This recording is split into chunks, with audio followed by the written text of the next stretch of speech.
अची बुद्धी काय बनावे त्याशी तो केवळ पापराशी जो स्मरे रामनामा त्याला संत नामाचं चिंतन करू लागला रिकाम टेकलाय. त्याला काय काम आहे दुसरं? तीर्थयात्रा करू लागला भिकार नाही, त्याला काय काम आहे दोन? तुका म्हणे विंचाची नांगी तैसा दुर्जन सर्वांगी. माझ्या राम भक्ताला, माझ्या भगवंताच्या असणाऱ्या दास्यत्व असणाऱ्या स्वीकारलेल्या भक्ताला निंदा करू नका, त्यांना दोष देऊ नका. जसं विंच्याच्या नांगीत फक्त विष असतं, पण विंच्याच्या इतर पार्ट मध्ये कुठे आपल्याला विष सापडणार नाही. पण दुष्ट माणसाच्या प्रत्येक इंद्रियामध्ये विकाररूपी विष नांदत असतं. म्हणून त्या निंदकाला बोलत असताना क्रोधी अविश्वासी त्याशी बोधकायचा व्यर्थ आपली वाचा शेनू नये. खळांची संगती उपयोगाशी नाही, आपला अपाय त्याची संगी.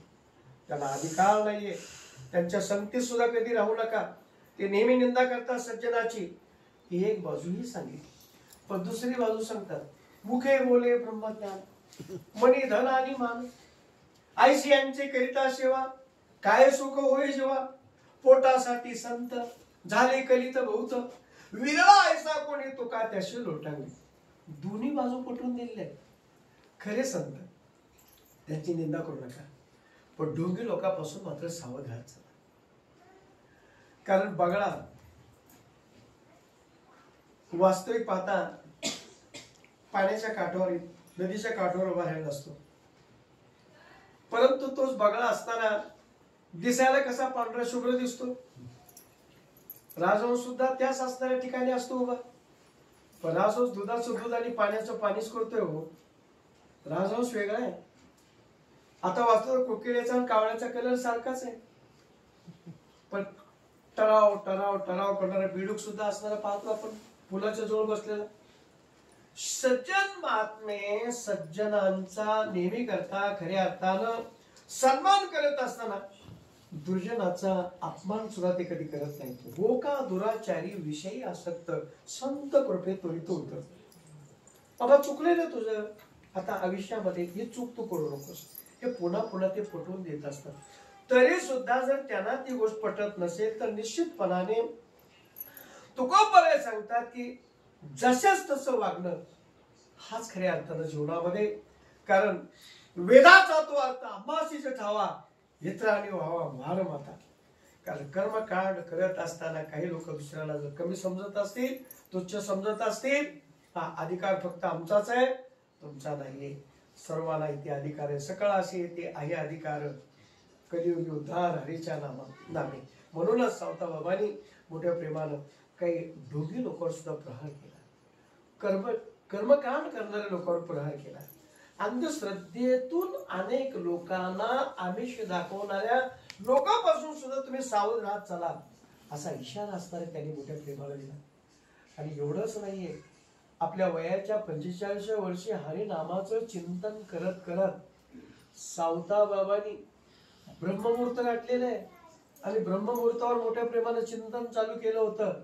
आणि सूर्यनारायण आता उदयाला येणार आहे. सूर्यनारायणा तर तुझ्या प्रकाशामध्येच किरण आता एकरूप होणार आहे. प्रत्यक्ष सावता बाबा असणारे ब्रह्ममुहूर्तावर भजनाला बसले, शांत ध्यानात बसले, चिंतन करत करत बसलेले.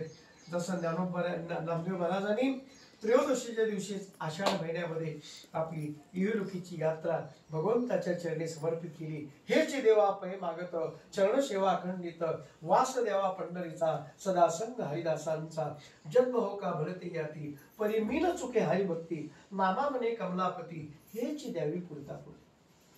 तसं नामदेव महाराजांनी इसवी सन 1350 साली समाधी घेतली, पण इसवी सन 1295 सालीच हा योग असताना बाबांच्या जीवनामध्ये आला. आयुष्याची लांबी कधी महत्वाची नसते, आयुष्याची रुंदी महत्वाची असते. आपण जर थोर महात्म्यांचा इतिहास डोळ्यासमोर ठेवला गेला तर श्रीमंत जगद्गुरु तुकोबराय यांचं जीवन सुद्धा फक्त 42 वर्षाचं. ज्ञानोबा यांचं जीवन पाहिलं तर 22 वर्ष सुद्धा पूर्ण झालेले नव्हते. छत्रपती शिवाजी महाराजांचं जीवन पाहिलं तर फक्त 50 वर्षाचं आहे. धर्मवीर संभाजीराजे यांचं जीवन फक्त 32 वर्षाचं आहे. अगदी स्वामी विवेकानंदासारखा रत्न ज्यांनी आंतरराष्ट्रीय क्षेत्रामध्ये भा म्हणजे भास्कर आणि रथ म्हणजे ज्ञानाने युक्त असलेला पवित्र असताना भारत देश आणि या भारत देशाचं प्रतिनिधित्व करत असताना शिकागोच्या धर्मपरिषदेमध्ये सर्वांना मंत्रमुग्ध करून टाकलं. माय ब्रदर्स अँड माय सिस्टर्स असा शब्द प्रयोग जगाच्या पाठीवर व्यक्त करणारे पहिले असणारे युवक कोण असतील तर स्वामी विवेकानंद आहेत. त्यांचे गुरु रामकृष्ण परमहंस, ज्यांना आई वडील मोठ्या प्रेमानं विवेकानंदाला लहानपणी नरेश पण हाक मारायचे. नरेंद्र म्हणून पुढे सर्वांना ओळखले जाऊ लागले आणि त्याच नरेंद्र दत्त यांनी मोठ्या प्रेमानं आपल्या जीवनातलं वैराग्य विचाराची परिपक्वता करून तयार केलं आणि म्हणूनच वैराग्यातूनच विवेक जन्माला येत असतो. आणि अशा विवेक संपन्न महात्म्याचं सुद्धा जीवन फक्त 39 वर्षाचं जीवन. पण आयुष्याची लांबी कधी महत्वाची नाही, आयुष्याची रुंदी महत्वाची. आता वास्तविक पाहता माणसाला बरेच वेळ वाटतं आम्हाला आयुष्य कमी सदृढ प्रकृती राहू दे, तुमची सदृढ प्रकृती राहणार आहे. हेल्थ इज वेल्थ, खरी अर्थाने खरी गोष्ट. आरोग्य संपत्ती आहे, हे साधन आहे आम्हाला मिळालेलं भगवंताच्या साध्यासाठी. पण याच्या मोहात अडकायचं नाहीये, कारण याचा आणि अंतरात्म्याचा काही संबंध नाही. हे देहबुद्धी आमची जागी करणारी शरीर आहे आमचं असणार.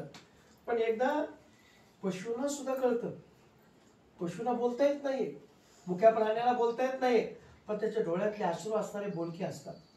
जेव्हा मीटिंग भरली आणि मीटिंग मध्ये आता कलियुगामध्ये प्रत्येकाला आयुष्याची वाटणी करायची.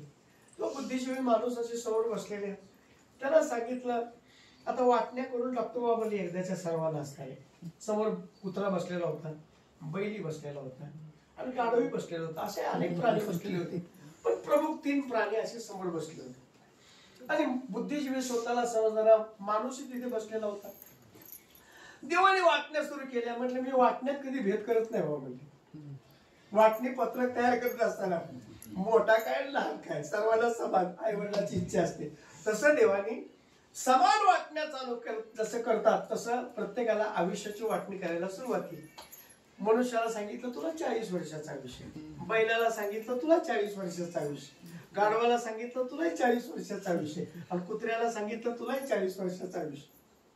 हे माणूस मनात पुटपुटत राहिला. देवाला आम्हाला 40 वर्षाचं आयुष्य दिलं, पण कमी दिलं.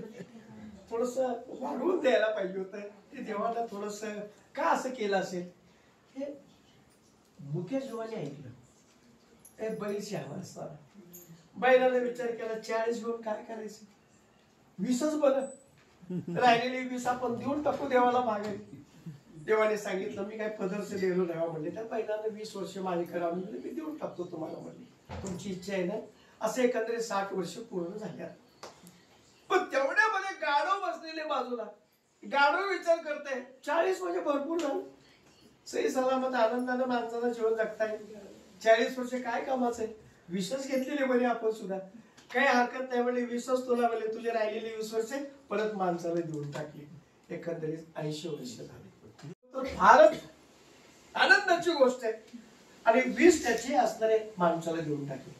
एकंदरीत स्वतःची मिळालेली 40 आणि तिघाकडून मिळाले 20 + 60 असे 60 + 40 शतवर्षाची गणना कलियुगामध्ये पूर्ण झाली. आता वास्तवता खरा विषय आपलं 40 पर्यंत रुबाबात चाललेलं असतं. 40च्या पुढे रिटायरमेंट कडे चाललेले आपले चालले असते, वाटचाल चालू असते. तो पहिल्यासारखे राब राब राब राब राब राब लाभावं लागतं त्याला. एकंदरीत 60 वर्ष त्याचे पूर्ण जातात. पुढे गाडवायचे असतात 20 वर्ष. अगदी कितीतरी वजन वाहतच राहायचं आपलं. वजन वाहत वाहत वाहत वाहत वाहत वाहत आयुष्य तेवढं 80 वर्ष कसे निघून गेले पत्ता नाहीये. आणि शेवटी राहिले 20 वर्ष कुत्र्याचे हाड म्हणलं की टाकला तुकडा खावा लागतो. इमानदार कुत्रा त्याला दारात उभं केलं जातं. कपटी मांजर मात्र घरात जिकडे तिकडे फिरून येतो, अगदी डोळे झाकून दूध पिऊन येतं. पण इमानदार कुत्रा मात्र दारातच उभा असतो.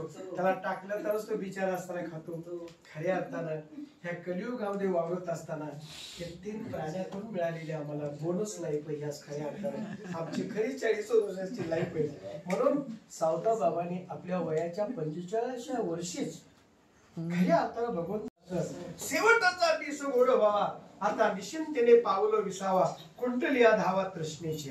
ही खऱ्या अर्थानं जीवनाची ओळ आहे.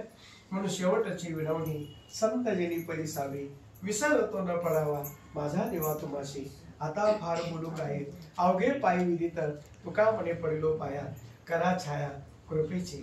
जसं तुकोबरायाने मोठ्या प्रेमानं वर्णन केलेलं आहे त्याप्रमाणे गुरुदेवांच्या आशीर्वादानं सवता बाबासारखी रत्न 700 वर्षापूर्वी या महाराष्ट्राच्या पवित्र भूमीमध्ये 13वे शतक आणि 14व्या शतकाचा प्रारंभ ह्या असणाऱ्या दरम्यान त्यांनी जगामध्ये अवतार असताना घेतला.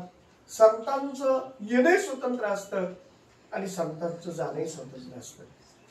तुमचं आमचं येणे स्वतंत्र नाहीये आणि जाणे स्वतंत्र नाही. काही व्यक्तीला विचार केला गेला एक शक्ती जगातली अशी आहे त्याला आणावं लागते. एक शक्ती अशी आहे इच्छा असो अथवा नसो त्याला जगात यावं लागतं. पण एक शक्ती अशी आहे इच्छेने येते आणि इच्छेने जाते. आता ज्यांना आणावं लागतं ते कोण आहे? तो साक्षात परमेश्वर आहे. यदा यदा अपित्राणम धर्मशतदात्मानम सृजानम परित्राणाय साधूनाम विनाशाय च दुष्कृताम धर्म संस्थापनार्थाय संभवामि युगे. देवा धर्म रक्षावे अवतार घेशी आपल्या पायीचे भक्तजना अंबऋषीसाठी जन्मसोशी येईल किंवा गर्भसोशी येईल दुष्ट निर्धारिले किती एक धन्य तुझ कृपा सिंधू म्हणतील आपुला तू बोल साच करी तुका म्हणे तुझ वर्णिते पुराणे होय नारायण दया सिंधू. म्हणून साक्षात जगाच्या मालकाला आणावं लागतं तेव्हा ते येतात भक्ताचं रक्षण करण्यासाठी. परंतु तुम्हा मला इच्छा असो अथवा नसो पुनरपि जन्मम पुनरपि मरणम पुनरपि जननी जठरे शयनम याच्याशी सामना करावा लागतो. उपजेते नासे नासिले पुनरपि दिशे हे घटिका यंत्र जैसे परिभ्रमेगा. ही अवस्था तुमची आमची. पण संतांचं येणे स्वतंत्र आहे आणि संतांचं जाणं स्वतंत्र आहे. आपलं कार्य संपलं संत थांबत नाही. शास्त्र सांगतं शहाण्या माणसाने एखाद्या पाहुण्याच्या घरी गेल्यानंतर सुद्धा महिना निवांत आपलं थांबायचे असं डोक्यात कधी घेता कामा. जेवढ्या कामासाठी गेलो तेवढं काम झालं की पटकन निरोप घ्यायचा नमस्कार करायचा. नदी एक ठिकाणी कधी थांबत नाही. सतत वाहत वाहत वाहत वाहत निघाली. नदी जर थांबली तर नदीने राहता तिला डबक्याचं स्वरूप प्राप्त होत असतं. नदीने सारखं वाहत राहायचं असतं. पण तीच नदी सागराची भेट झाली तिचं वाहन थांबलेलं असतं कारण ते सागर स्वरूप झालेले असते. तुका म्हणे गंगा सागर संगमी अवघ्या झाल्या उर्मी एकमय. तशी अवस्था संतांची तयार झालेली असते. पण संत शिरोमणी सावता बाबा हे फार मोठे असणारे संत.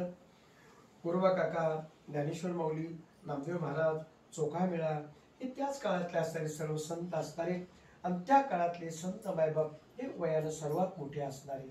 अगदी गोरोबा काकापेक्षा सुद्धा वयानं मोठे असणारे नामदेव महाराजापेक्षा मोठे असणारे ज्ञानोबरायापेक्षा वयानं मोठे असणारे यांच्याबद्दलच्या असणारे प्रत्येकाच्या मनातली आपुलकीची भावना तो मज व्हावा तो मज व्हावा वेळोवेळा व्हावा पांडुरंग बाप रुक्मा देवीवरून न विसंबे सर्वता निवृत्तीने तत्वता सांगितले. म्हणूनच आजी संसार सुफळ झाला गे माये देखी येले पाये तुठोबाचे तो मज व्हावा तो मज व्हावा वेळोवेळ व्हावा पांडुरंग असे असणारे साक्षात सावता बाबांच्या समाधी सोहळ्याच्या निमित्ताने खऱ्या अर्थानं या ठिकाणी माझ्यासारख्या सामान्य व्यक्तीला बोलण्याचा योग आला.